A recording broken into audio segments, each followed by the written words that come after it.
ओम शांति। बाबा के घर में आज आप सबका पहला दिन है। कोई कल शाम तक आए होंगे, कोई आज आए होंगे। बाबा के घर में आप सबका बहुत बहुत स्वागत है।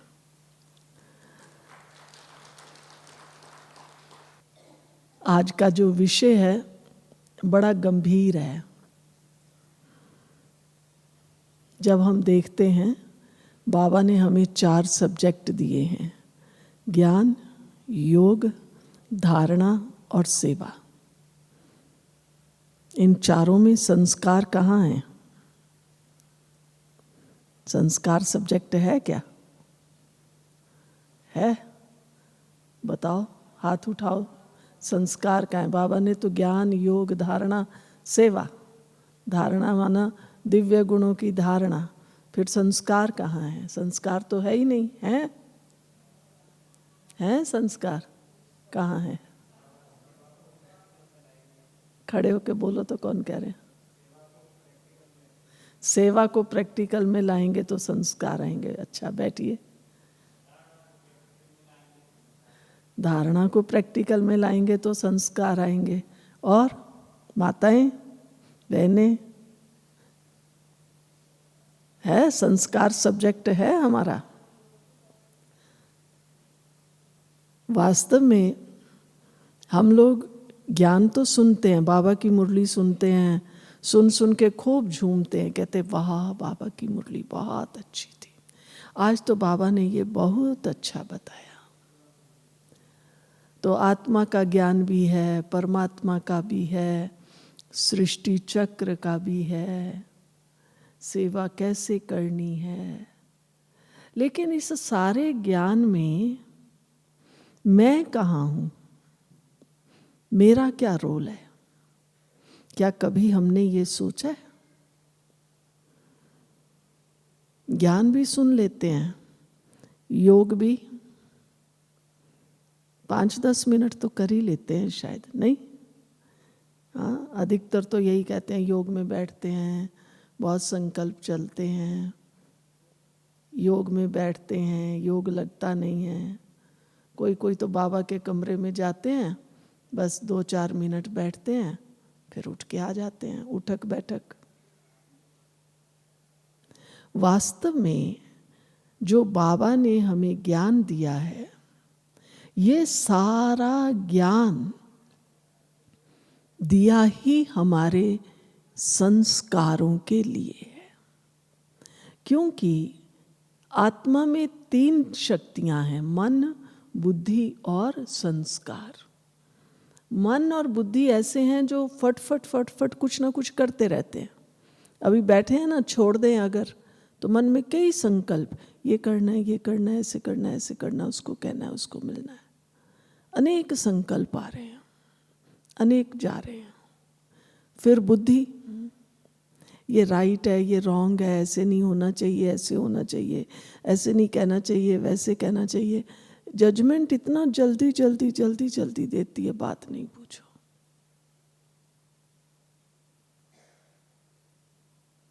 लेकिन ये सब कुछ जो कुछ हो रहा है मेरे मन में और बुद्धि में, ये सब अंदर में रिकॉर्ड हो रहा है। ये जो रिकॉर्डिंग है, इसी को हम संस्कार कहते हैं, जिसको साधारण तरीके से हम कहते हैं कि जो कर्म हम बार बार करते हैं वो हमारा संस्कार बन जाता है। हम अपने को सुस्त बना लेते हैं, तो सुस्त पड़े हुए हैं, उठ गए, बैठ गए, गए, नहीं गए, अपना संस्कार बना लेते हैं, जिसको आम भाषा में हम कहते हैं मेरा स्वभाव, मेरी आदत। मनुष्य के दुखों का कारण मनुष्य के अपने संस्कार हैं। अब मान लो किसी के संस्कार खराब हैं, तेज संस्कार हैं, कहते हैं ना भाई ये तो बहुत तेज तरार व्यक्ति है, ये व्यक्ति है ना अच्छा नहीं है। तो क्या अच्छा नहीं है? उसका स्वभाव संस्कार अच्छा नहीं है। किसी को खाने का गलत स्वभाव है, किसी का सोने का गलत स्वभाव है, किसी का व्यवहार में आने का बड़ा छोटा, ये सब गलत है। तो ये जो हमारे प्रतिदिन की हर पल की दिनचर्या है, ये मेरे संस्कार हैं। ज्ञान सागर बाबा ने ज्ञान दिया है। अब किसी को कहेंगे आइए आके आप इस विषय पे बोलो, कहेंगे बहन जी बिना तैयारी के तो नहीं, आप 1 घंटा पहले बता दें, मैं तैयार करके आऊंगा। क्योंकि ज्ञान का संस्कार नहीं है। योग में भी बैठते हैं या तो कुछ और सोचते रहेंगे, यहाँ बैठे हैं, बॉम्बे गए, दिल्ली गए, अमेरिका गए, सब जगह घूम के आ गए। मन को एकाग्र करने का संस्कार नहीं है। तो पहले आज हम अपने मन से पूछें, सचमुच मैं अपने संस्कारों का परिवर्तन चाहती हूं? मोटा मोटा परिवर्तन तो हमारा 2-4 दिन में हो जाता है। जब हम शुरू में आते हैं ना बाबा के घर में, कोर्स किया, किसी का तो कोर्स करते पहले दूसरे दिन से ही परिवर्तन हो जाता है, किसी का कोर्स के बाद 5-6 दिन में होता है, किसी का 10-15 दिन में होता है, किसी का तो फिर मधुबन आते हैं, देखते हैं तो परिवर्तन होता है। तो मोटा मोटा परिवर्तन हमारा हो जाता है। खान पान शुद्ध हो गया, पवित्रता को धारण कर लिया, रोज सेंटर पर आना है शुरू कर दिया, ये हमारा परिवर्तन है। लेकिन अंदर गहराई से जो हमारा परिवर्तन है, मैं सदा खुश रहूं, मेरे से सदा खुश रहें, मैं सदा दूसरों से दुआएं लेती रहूं और दूसरों को दुआएं देती रहूं, मैं सबको रिस्पेक्ट दूं और मुझे रिस्पेक्ट मिलता रहे। ये जो परिवर्तन है, चाहते तो हम हैं, हम वहां गए, हमारी तो इंसल्ट कर दी, हमें तो पूछा ही नहीं, मैं वहां गई उसने चाय के लिए भी नहीं पूछा, मैंने इतना काम किया उसने मुझे अप्रिशिएट नहीं किया, मेरा इतना काम था उसने मुझे कोऑपरेट नहीं किया।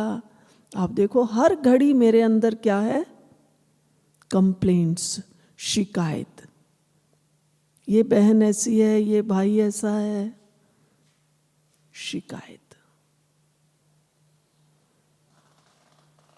बहन भाई की तो बात छोड़ो, भगवान भी मेरी सुनता नहीं है, मुझे दिया ही क्या है, हाँ बाबा तो है, मुझे निश्चय है।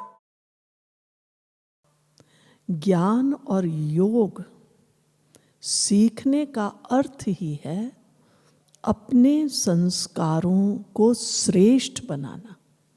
परिवर्तन शब्द कहते हैं तो शायद थोड़ा कठिन लगता है कि भाई मेरी तो यही आदत है, मैं तो नहीं बदल सकती, मेरा तो यही स्वभाव है, मैं तो ऐसे ही रहूंगी,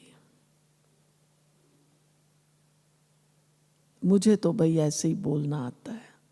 तो परिवर्तन मुश्किल लगता है। लेकिन अच्छा, श्रेष्ठ, ऊंचा, दिव्य, ये हम सबको अच्छा लगता है। हमें नया कपड़ा पहनने को मिले, हमें अच्छा लगता है। खाने को नई नई वैरायटी मिले, अच्छा लगता है। हमारा मोबाइल रोज नया हो, हमें अच्छा लगता है। ऐसे ही मेरे संस्कारों में श्रेष्ठता हो, दिव्यता हो, मेरे संस्कारों से मेरा भाग्य बने, मेरा पुण्य जमा हो। हम चाहते तो सब हैं मेरा भाग्य अच्छा हो। अगर अभी कोई पंडित जी, ज्योतिषी आपको कह दे कि भाई अभी 2021 आने वाला है और 21 में जो है ना आपका भाग्य थोड़ा सा डाउन है, तो आपको अभी से ही चिंता हो जाएगी। और किसी को कह दे कि वाह 21 तो आपके लिए लॉटरी लेके आ रहा है, बहुत भाग्यवान हो। देखो हम कितने खुश हो जाते हैं। तो हमें अच्छा अच्छा कोई कहे तो अच्छा लगता है, बढ़िया कहे, श्रेष्ठ कहे। तो मुझे अपने संस्कारों को क्या करना है? श्रेष्ठ बनाना है, नए संस्कारों को अपनाना है, ऊंचे संस्कारों को अपनाना है, अपने संस्कारों को दिव्य बनाना है। तो आज से हम ये पक्का करें, मुझे अपने दिव्य संस्कार बनाने हैं, विशेष श्रेष्ठ संस्कार बनाने हैं, क्योंकि हमारा लक्ष्य है मनुष्य से देवता बनना। तो मेरे संस्कार भी बहुत श्रेष्ठ, बहुत अच्छे होने चाहिए। संस्कारों की शुरुआत कहाँ से है? संस्कार हमारे चिंतन से बनते हैं। हम रोज क्या सोचते हैं? जो सोचते हैं वो करते हैं, जो करते हैं वो संस्कार बन जाते हैं।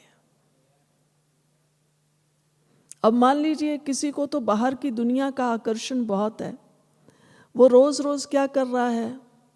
अच्छे अच्छे कोई दुनिया वाले नॉवेल्स पढ़ रहा है, पिक्चर्स देख रहा है, कहानियां पढ़ रहा है, तो उसकी बुद्धि कहाँ जाएगी? उसके संस्कार वही बनेंगे।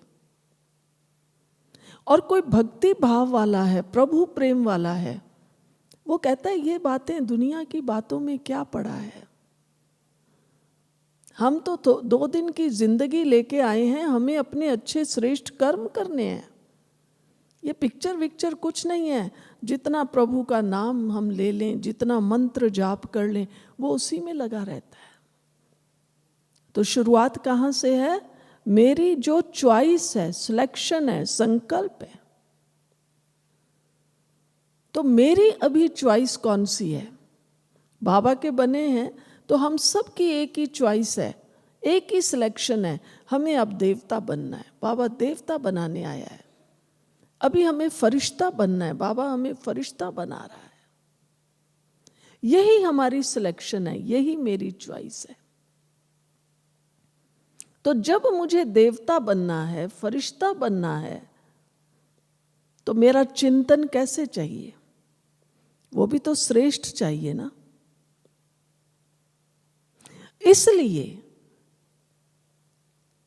संस्कार श्रेष्ठ बनाने के लिए फर्स्ट स्टेप है मनन चिंतन।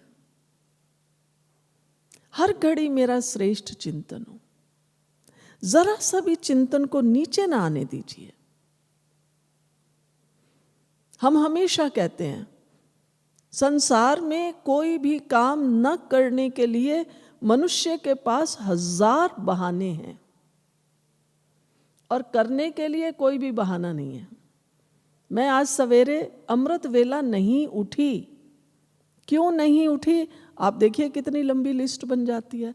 अरे रात को नींद नहीं आई, देर हो गई, अरे सर्दी है, मुझे थोड़ी ठंड लग गई, सिर में दर्द भारी था, अरे योग में तो बैठी थी, लगा नहीं, यूं झुटके आ रहे थे, मैंने सोचा इससे तो बिस्तर पे ही आराम कर लूं। अब देखिए लिस्ट बना लीजिए। आप 50 से भी ज्यादा बहाने अमृत वेला ना उठने के बल लिख देंगे। और उठने के लिए कौन सा बहाना है? उठने के लिए क्या बहाना है? भाई मुझे तो आदत पड़ गई है सवेरे 3 बजे, 3:30 बजे, 4 बजे उठना ही है।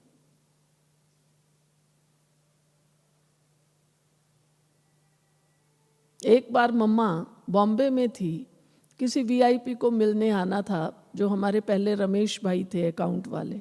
वो बहुत बार ये अनुभव सुनाते थे। वो वीआईपी मिलने आए तो मम्मा को रात को ही वो मिलने आने वाला था, रात को देर हो गया, 11-12 बज गया। तो कहा कि आप सवेरे तो मम्मा फिर थोड़ा, आज 12 बज गया है, आराम करना, क्योंकि मम्मा तो जल्दी उठ जाती थी। कल सवेरे अमृत वेला थोड़ा 3 बजे उठना, 4 बजे उठना। मम्मा ने कहा क्यों? मम्मा आज सोने में देर हो रही है ना, तो फिर मैं उठने में, मेरा जो कर्तव्य है उसमें देर क्यों करूं? तो ऐसे नहीं मम्मा सोए, हम तो 11 बजे 12 बजे सोएंगे, तो हमारा तो सीधा बहाना है कि भाई आज 11 बज गया 12 बज गया, अब मैं सवेरे तो थोड़ा आज लेट उठूंगी, मुझे उठाना मत। लेकिन मम्मा बाबा, हमारी बड़ी दीदी दादियाँ, हमारी बड़ी दीदी, हमने अपनी आंखों से देखा हुआ है, रात को कोई कारण से प्रोग्राम से लेट भी हो गए, सवेरे देखो दीदी वही 3 साढ़े 3 बजे उठना, नहाना और 4 बजे एक्यूरेट छोटे हॉल में योग में पहुंच जाना। सबसे पहले कमिटमेंट है अपने कार्य के लिए, अपने लक्ष्य के लिए। तो मेरा लक्ष्य मेरे सामने हो, मैं देवता बनने वाली आत्मा हूं, इसलिए मेरा चिंतन श्रेष्ठ होना चाहिए। दुनिया वाला चिंतन ना रखिए। अब लॉकडाउन है, बिजनेस नहीं हुआ 2 महीना 6 महीना, अब तो हमें जाना ही पड़ेगा, भागना पड़ेगा। हम तो कहते हैं लॉकडाउन ने सबको सिखा दिया कि शांति से रह के भी आप अपने घर को चला सकते हैं। चलाया ना सबने, कोई भी भूखा नहीं सोया, सबको खाने को भी मिला, बल्कि लोगों ने अच्छा अच्छा बना के खाया। वो गूगल को खोल लिया, नई नई रेसिपीज निकालते रहे, ट्राई करते रहे, बनाते रहे, खाते रहे।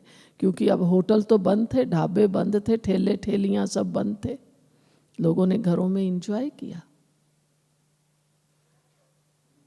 क्या मैं अपने लक्ष्य के प्रति इतनी सचेत हूं? मेरा हर घड़ी मनन चिंतन, चाहे मेरा व्यापार है, परिवार है।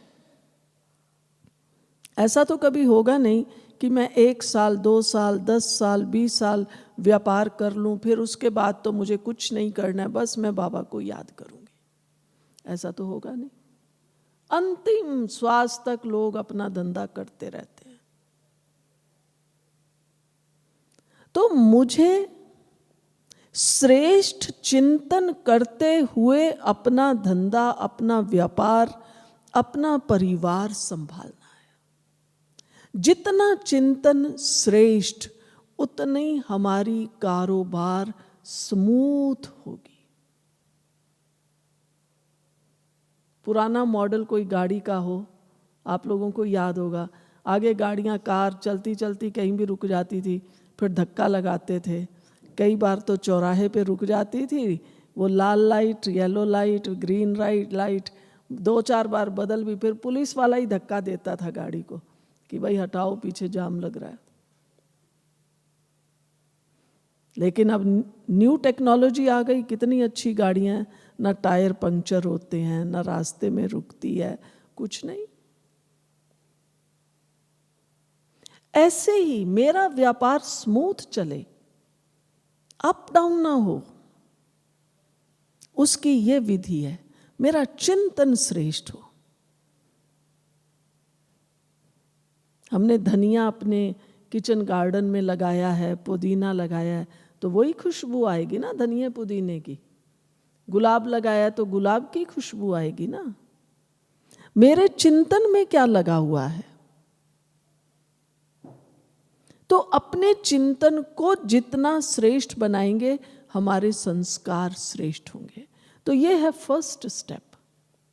लेकिन मेरा चिंतन श्रेष्ठ हो, सहज हो, स्मूथ हो, इसमें हार्मनी हो, उसके लिए चाहिए एकांत भाव। केवल एकांत नहीं चाहिए। चलो एकांत के लिए मेरे पास साधन है, पैसा है, मैं सोचती हूँ कि इस बार तो मैं नैनीताल, शिमला, दार्जिलिंग कहीं चली जाऊं, मेरा वहाँ मकान भी है, आराम से बैठूंगी, एकांत, कोई डिस्टरबेंस नहीं, और बस एकांत में बैठ जाऊं। बाबा कहता है एकांत होना चाहिए।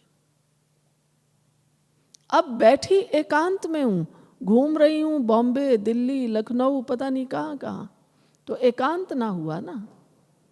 एकांत भाव चाहिए। हम चाहे भीड़ में बैठे हों, इस हॉल में बैठे हों, लेकिन मैं एकांत, एकांत माना जो बस एक को ही देख रहा है, मेरे को कौन दिखाई दे रहा है, सब लोग बैठे हुए दिखाई दे रहे हैं या मुझे एक बाबा दिखाई दे रहा है? बस एक बाबा, हर घड़ी एक बाबा। जो अर्जुन का मिसाल है, चिड़िया की आंख में, आंख के भी वो जो आंख में तारा है, बिंदु है, उसमें तीर चलाओ। तो अर्जुन क्या दिखाई दे रहा है? वृक्ष। अब क्या दिखाई दे रहा है? चिड़िया। अब क्या दिखाई दे रहा है? चिड़िया की आंख। अब क्या दिखाई दे रहा है? आंख का तारा। छोड़ दो तीर।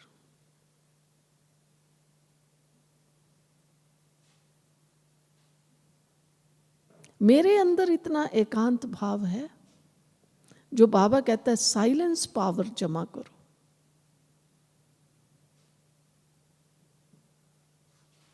हम स्वतः ही साइलेंस में चले जाएंगे। मुझे किसको देखना है? बाबा को। मैं कौन हूं? मैं बाबा की संतान। मुझे किससे लेना है? बाबा से। मैं किसकी हूं? बाबा की। मेरा कौन? बाबा। दादी जानकी हमेशा कहती थी ना, मैं कौन मेरा कौन। तो हम लोग हंस देते थे कि दादी हर क्लास में ये पाठ पक्का कराएगी, मैं कौन मेरा कौन। ये एकांत भाव जब हमारे अंदर हो तो हमारे अंदर साइलेंस पावर अपने आप जमा होगी। पिछले दिनों आपने कई साकार व्यक्त मुरलियां सुनी होंगी। बाबा ने कहा बच्चे एकांत में। अब एकांत में कहाँ जाएंगे?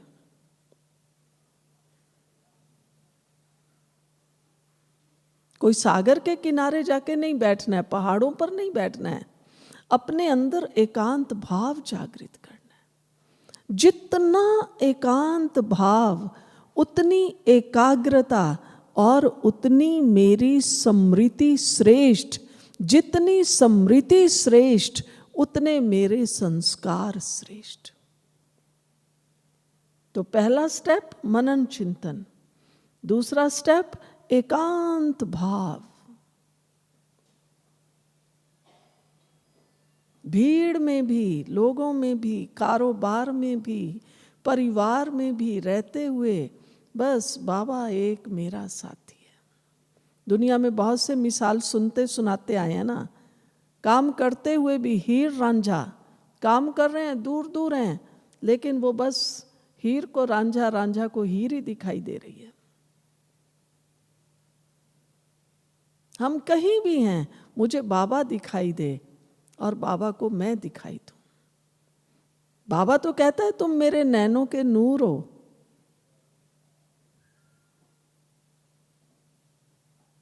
लेकिन हम नैनों के नूर क्या करते हैं? भागते रहते हैं बाहर।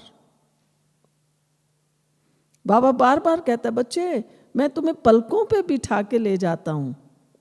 हम कहते हैं हम अपने आप ही उड़ जाएंगे, हम बैठते ही नहीं हैं। हम तो और कुछ ढूंढते रहते हैं। अपने भीतर एकांत भाव में जाओ बस। अभी आप सब मधुबन में आए हैं ना, ड्रामा अनुसार देखो, पहले कितनी भीड़ होती थी, 25,000 30,000, उसमें भी अपना आनंद था, बड़े खुश होते थे। हमारे ग्रुप में कितने आए हैं भाई? 25,000, हमारे में 15,000, हमारे में 30,000। अरे इतनी भीड़, और सबसे मिलते थे, ओम शांति ओम शांति। लेकिन अब बाबा के घर में कौन आए होंगे? पुराने भी आए हैं, नए भी आए हैं, लेकिन कौन आए हैं जिनके अंदर बहुत लगन रही होगी? नहीं नहीं, हम तो बाबा के घर जरूर जाएं। नहीं तो बहाने तो सबके पास हैं। कोविड है, हमारे बच्चे जाने नहीं देते, बच्चे सेंटर पे ही नहीं आने देते। मधुबन की तो बात ही दूर है। तो हम जो थोड़े से आए हैं, हम वो भाग्यवान आत्माएं हैं जो अपना पुण्य जमा करने आई हैं। बाबा ने हमें चांस दिया है, बच्चे पुण्य जमा करो। तो एक ही लक्ष्य रखना है, मेरा एक भी सेकंड, एक भी संकल्प वेस्ट नहीं जा सकता। हर श्वास के साथ बाबा मेरा है, बाबा मेरा है, मैं बाबा की हूं। ये हमारा एकांत भाव, एकांत नहीं, एकांत भाव, खाते पीते चलते फिरते, ये जो बाबा ने हमें 3 दिन दिए हैं, 4-5 दिन दिए हैं, इनमें हमें यही पुरुषार्थ, इसी लगन में लगना है। यहां से अपना ये संस्कार बना के जाना है। कौन सा संस्कार?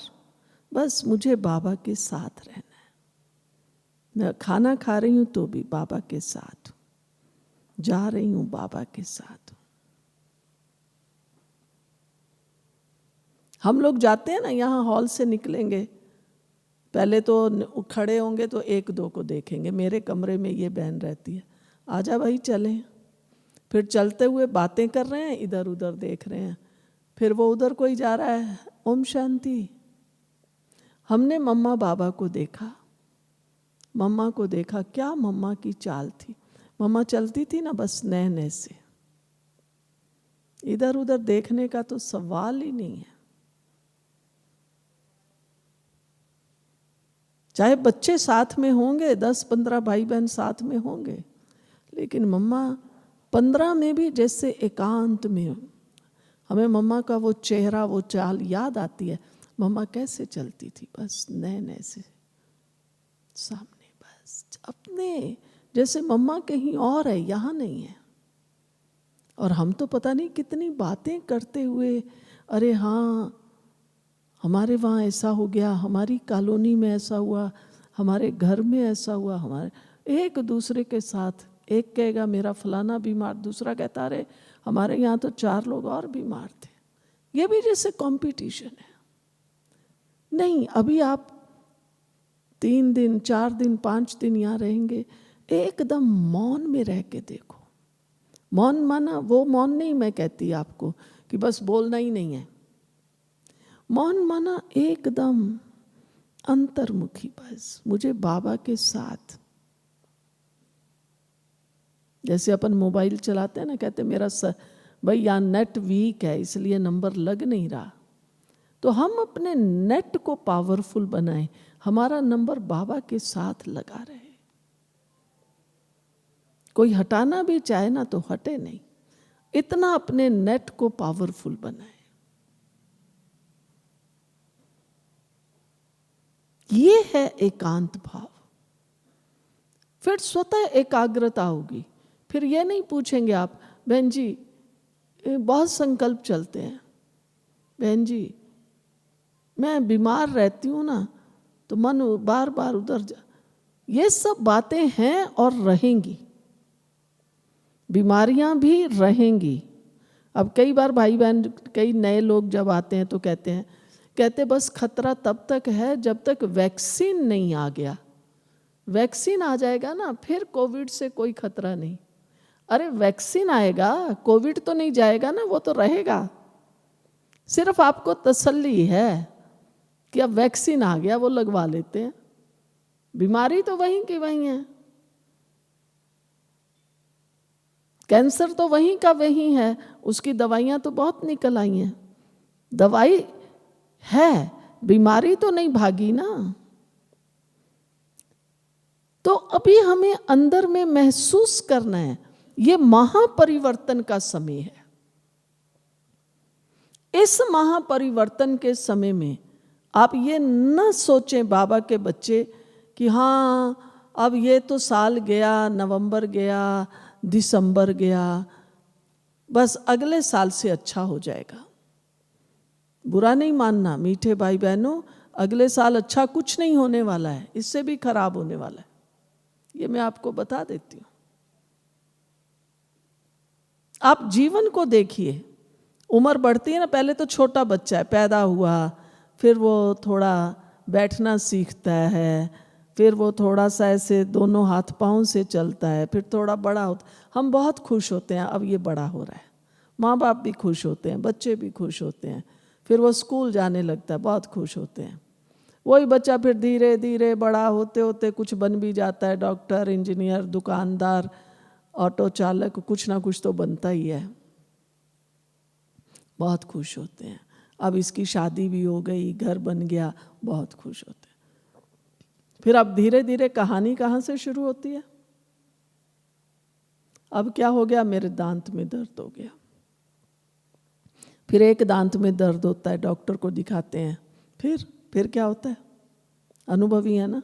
फिर धीरे धीरे आज एक दांत ठीक कराओ, कल दूसरा कराओ, थोड़े दिन बाद दूसरा कराओ, फिर कुछ दिन बाद तो वो कहता है ये दांत खराब हो गया, सड़ गया, इसको निकाल दो।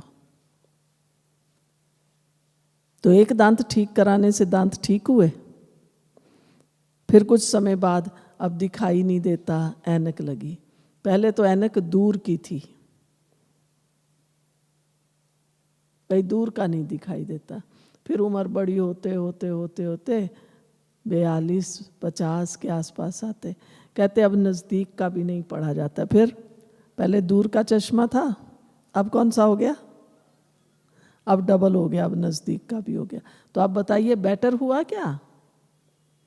हमें कुछ ना कुछ साधन मिलते गए। जैसे वैक्सीन भी साधन है, लेकिन शरीर तो डिटीरियरेट हो रहा है, नीचे ही नीचे गिर रहा है, शरीर तो ठीक नहीं हो रहा ना।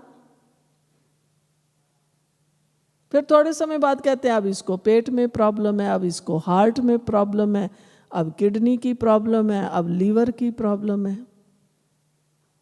लेकिन आपको अगर ठीक रहना है तो क्या करना होगा? कोई तो कहते हैं कोई बात नहीं, मरना है तो खा पी के मरे, ऐसी भी सोच वाले लोग हैं। वो कोई परहेज नहीं करते, गोलियां 10 खाएंगे, 10 से 20 भी कर लेंगे। और कोई कहते हैं नहीं नहीं ठीक रहना है, वो खाने पीने पे ध्यान देते हैं, नेचर की ओर में जाते हैं, प्राणायाम करते हैं, एक्सरसाइज करते हैं, वो एक्टिव हो जाते हैं। ऐसे ही अगर हम सोचें अब 2021 अच्छा हो जाएगा, नहीं होगा। ये महापरिवर्तन का समय शुरू हो चुका है। अपनी मानसिक स्थिति को मजबूत बनाना है। अब ये देखना है मेरी मानसिक स्थिति मजबूत हुई कि नहीं हुई। मैं एकांतवासी, एकांत भाव वाली आत्मा, एकाग्रचित्त आत्मा, एकदम साइलेंस में रहने वाली आत्मा, तब हमारे संस्कारों में श्रेष्ठता आएगी। तो सबसे पहले मनन चिंतन श्रेष्ठ करें, एकांत भाव वाले बने, मन बुद्धि को एकाग्र करें। और फिर मन बुद्धि की एकाग्रता के साथ साथ एकदम एकाग्र चित्त, और एकाग्र चित्त होके अपनी स्मृति को श्रेष्ठ बनाएं, अपने अंदर साइलेंस पावर। महापरिवर्तन के समय पर मैं अपने अंदर कितनी साइलेंस में रह सकती हूं, अब हर घड़ी ये देखना है। कर्म करते साइलेंस में। जब पहले बाबा साकार में थे और बाबा बच्चों से मिलते थे, कई भाई बहन, कई परिवार वाले अपने साथ छोटे बच्चों को भी ले आते थे। तो साकार में बाबा जब रात्रि क्लास में आते थे तो बहुत से भाई बहन, कोई कविता लिखने वाला होता था तो बाबा के आगे कविता सुनाते थे, कोई गीत गाने वाला था तो गीत गाते थे, कोई बच्चे कुछ तैयार करके लाते थे तो वो करके दिखाते थे। फिर हमने देखा धीरे धीरे बाबा जैसे जैसे आगे आगे आगे बढ़ते गए। फिर कोई कहते थे ना बाबा के आगे गीत गाएं, ड्रामा करें। आप कई बार मुरलियों में सुनते होंगे बाबा कहते नहीं बच्चे आवाज़ से परे चलो। बाबा को फिर वो गीत कविताएं भी बच्चों का मन रखने के लिए कह देते थे, हाँ बच्चे सुनाओ। लेकिन फिर बाबा को तो साइलेंस खींचती थी। बाबा कहता था बच्चे आवाज़ से परे चलो। हमें क्या खींच रहा है? साइलेंस खींच रही है या दुनिया के आकर्षण, दुनिया की बातें वो खींच रही हैं?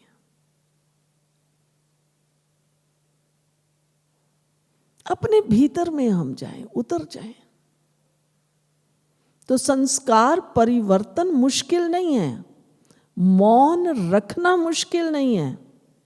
यूं मैं आपको कहूं ना भी 5 दिन मौन में रहना, तो आप बाहर जाएंगे ना, देखेंगे बहन जी तो नहीं है ना, कोई देख तो नहीं रहा, तो आपस में 2-4 लोग बात धीरे कहेंगे, धीरे बोलो भाई आज मौन है, पर बोलेंगे जरूर। लेकिन जितना हम अपने भीतर उतरेंगे तो कोई बुलाएगा भी ना, उसको शॉर्ट में जवाब देंगे। कोई कहेगा ये बात ऐसे ऐसे, कहेंगे हाँ ये वहां ऐसे कर लो, बस लंबी चौड़ी बात नहीं करेंगे। तो हम ये देखें हम साइलेंस की ओर जा रहे हैं या साउंड की ओर जा रहे हैं। साइलेंस की ओर हमारा आकर्षण स्वतः हो, ये है मौन की शक्ति। एक है मौन, एक है मौन की शक्ति। मेरी आत्मा अपने आप मौन को प्रेफर करे। नहीं तो कोई तो अकेले अकेले कहते अरे बोर हो गए, इससे तो टीवी चलाओ, कोई चलो पीस ऑफ माइंड ही चला लो, कोई ना कोई क्लास आ जाएगी, कोई ना कोई मधुबन का प्रोग्राम आ जाएगा, उसी में हम मन किस में लगा हुआ है? आवाज में। अकेले बैठे बैठे अभी क्या करें, कोई काम धंधा नहीं है, टीवी चला लो। तो आवाज हमें अट्रैक्ट कर रही है। लेकिन अरे बहुत अच्छा है, चलो अभी काम धंधा तो है नहीं, लॉकडाउन है, बाबा को याद करते हैं, बाबा की मुरलियां पढ़ते हैं। आज तो मैं दिन में कुछ भी हो 3 मुरलियां पढ़ूंगी, चाहे साकार चाहे अव्यक्त। तो कहेंगे मुझे साइलेंस का आकर्षण है, नहीं तो आवाज का आकर्षण है। तो अपने अंदर साइलेंस पावर को भरें। साइलेंस में नहीं रहना है, पावर को भरना है, साइलेंस पावर। तो साइलेंस पावर के लिए ये 2 प्रकार का पुरुषार्थ है। पहला प्रकार हुआ हमने मनन चिंतन किया, एकांत भावी बने, एकाग्र चित्त हुए, स्मृति को श्रेष्ठ बनाया, ये हम कर रहे हैं। दूसरा तरीका है साइलेंस पावर को धारण करने का। योग में बैठे, मैं परम धाम में जाकर बैठ गई, बस शिव बाबा के सामने मैं भी बिंदु बन के बैठी हूं। अभी 1-2 दिन पहले जो बाबा की मुरली थी, पास्ट इज पास्ट। अब तो बाबा मुझे देवता बना रहा है, फरिश्ता बना रहा है, मैं बाबा को देख रही हूं, मैं परम धाम में बैठी हूं, बाबा मुझे शक्तियां दे रहा है।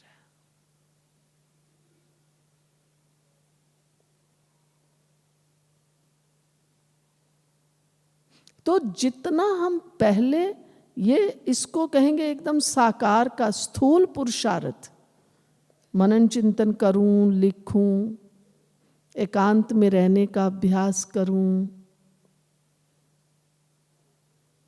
स्मृति को श्रेष्ठ बनाऊं, फिर सूक्ष्म अभ्यास, मैं साइलेंस पावर की ओर अपने आप बढ़ती जाऊं, जिसको हम कहते हैं योग में साइलेंस में बैठो।